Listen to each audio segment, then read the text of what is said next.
भूता सुमना भवन्तु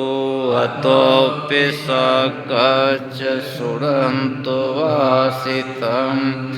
स्माहि भूतानि सामेत सभ्ये मेतं करोतु मानुषीयापजाय वाचरतो च हरन्ति एव लिं तस्मै निराकतयपमता यं किञ्चिवित्तं इदभावरं वासकेशवायं रत्नं पठितं समङ्गति तथागतेन इदं विबुधेरत्नं पठितं सच्चेन सुबदेवोतु विरागं अमतं पठितं यदजगाशक्यमुनिसमाहितो धम्मेन समधिकिञ्चिदम्पि धम्मे रत्नं पठितं एतेन सच्चेन सुबदेवोतु सेटोपरिवर्णैः शुचिसमाधिमानन्ते कञ्चमावु समाधिना तेन समो न विजति हम्पे हम्मे रत्नं पठितं एतेन सच्चेन सुबदेवोतु उगलाट्टशतं पशता चत्वारि एतानि युगानि उन्ति ते दक्षिणयासु गतस्सावका तेषु दिनानि महाफलानि इदम्पि सङ्गे रत्नं पठितं तेन सच्चेन सुबदेवोतु एषोपयुक्ता मनुषादलहेन कामिनो गौतमशासनमयि पथिपतामतं विगहालदामुदाने बन्धुभुजमाना विसङ्गे रत्नं पठितं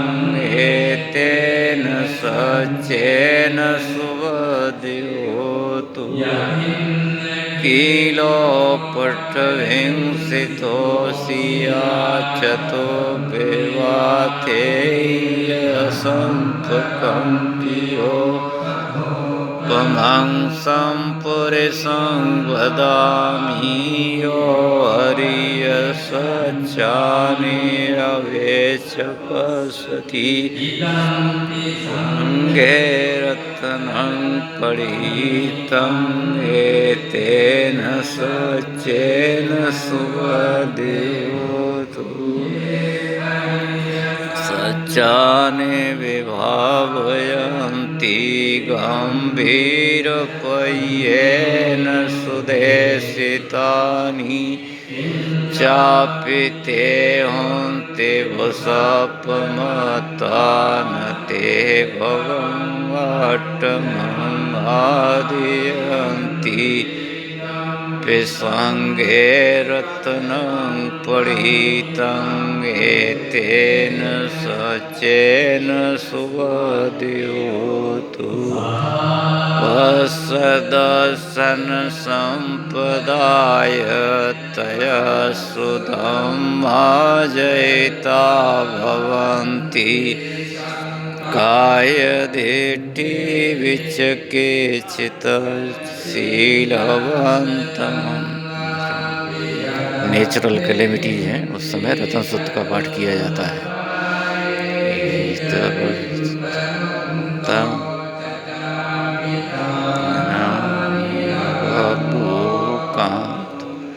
Dampi sange ratanang paritam etena sacena suvadyotu